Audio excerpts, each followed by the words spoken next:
What if the biggest mistake people make with money isn't spending too much? What if it's expecting wealth to happen too quickly? Because thousands of years ago, the book of Proverbs described a principle that modern finance keeps rediscovering. Wealth built slowly tends to be more durable than wealth chased quickly. Proverbs 13:11 puts it bluntly. Wealth gained hastily will dwindle, but whoever gathers little by little will increase it. Read that again. Not overnight. Not through one lucky investment. Not through a shortcut. Little by little. And here's the part that makes this uncomfortable. The same rule that can build wealth also explains why so many people never keep it. Because building wealth isn't primarily about finding the perfect opportunity. It's about developing the ability to accumulate, protect, and compound what you already have. And Proverbs has a surprisingly practical framework for doing exactly that. Imagine two people receive the same $5,000. Person A immediately starts looking for a way to turn it into $50,000. They're searching for the next big opportunity. A risky investment. A business idea, a shortcut. Person B does something far less exciting. They keep some cash available. Pay down expensive debt. Invest consistently, increase their skills, and repeat the process. 6 months later, person A might look smarter. Maybe they got lucky. But 10 years later, the boring person may have built something much more powerful. A system. That's the Proverbs rule. Don't confuse speed with progress. Proverbs repeatedly emphasizes diligence, patience, planning, restraint, and stewardship. None of those ideas sound glamorous, but wealth rarely compounds because something exciting happened once. It compounds because something sensible happened again and again. Little by little, Proverbs 13:11 gives us the first principle. Whoever gathers little by little will increase it. Think about what that means financially. Suppose someone invests $500 once, then stops. Another person invests $500 every month. The first person made one impressive move. The second person created a habit. And habits have something that isolated decisions don't. Momentum. The same principle applies beyond investing. You can build an emergency fund one paycheck at a time. Build a business one customer at a time. Build expertise one skill at a time. Build a reputation one decision at a time. Build an audience one video at a time. Build wealth one productive asset at a time. The numbers may look insignificant at the beginning. That's the trap. Early progress often feels too small to matter, but compounding doesn't ask you to be spectacular. It asks you to keep going. A tree doesn't become enormous because it grows 10 feet in one afternoon. It becomes enormous because it keeps growing when nobody is watching. And wealth works the same way. Diligence beats wishful thinking. Proverbs 21:5 says, "Plans of the diligent lead surely to abundance, but everyone who is hasty comes only to poverty." Notice the contrast. Diligence versus haste. Planning versus impulse. Process versus excitement. This is one of the most important distinctions in wealth building, because making money and building wealth are not the same thing.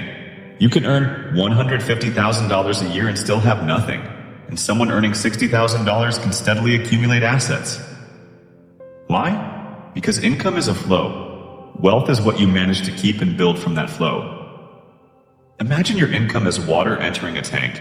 If the tank has holes everywhere, increasing the water pressure doesn't solve the problem. You need to close the leaks. That's why a raise doesn't automatically make someone wealthy. If expenses rise every time income rises, the person simply becomes a higher income spender. The Proverbs approach is different. Plan, work, save, invest, repeat. It's not exciting. That's exactly why it works. The ant principle. One of Proverbs' most memorable lessons comes from an unlikely financial advisor. An ant. Proverbs 6 tells the lazy person to observe the ant. Why?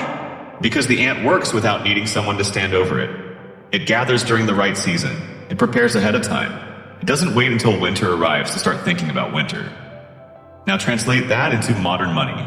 An emergency fund isn't behavior. Insurance isn't behavior. Saving for retirement is ant behavior. Learning a valuable skill before you desperately need it is ant behavior. Building multiple sources of income before your primary income disappears? Also ant behavior. The principle is simple.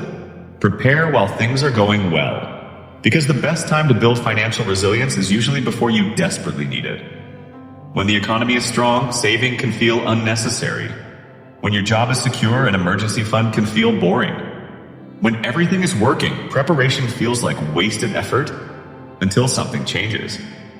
Then suddenly, the boring person looks incredibly smart. Debt can flip the game. Now we reach one of Proverbs' strongest warnings about money. Proverbs 22:7 says, "The borrower is slave to the lender." The point isn't that every form of borrowing is automatically evil. The deeper lesson is about financial control. Debt can allow you to use tomorrow's income today, and that can be useful when handled carefully. But excessive debt does something dangerous.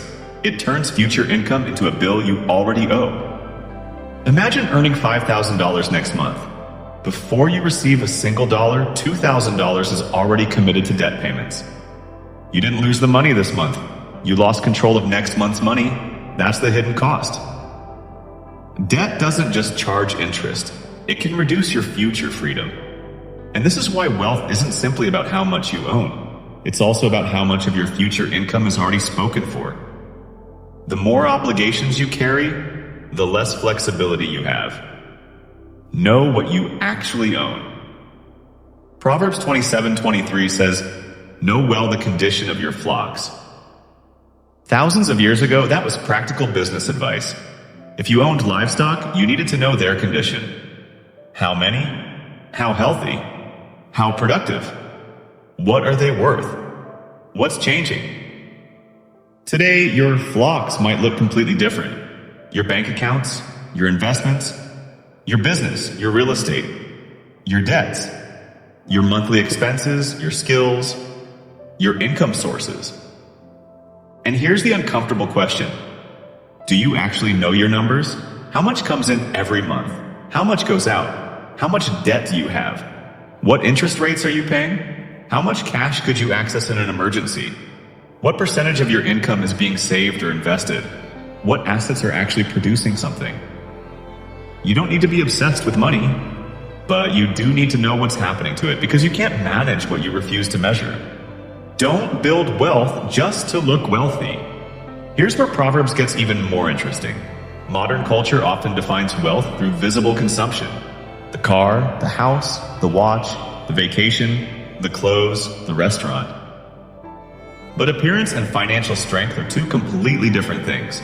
Someone can look wealthy while being financially fragile. Another person can look completely ordinary while quietly owning productive assets. And Proverbs repeatedly warns against being driven by appearances, pride, and excess. That's important because lifestyle inflation is one of the easiest ways to destroy the benefits of higher income.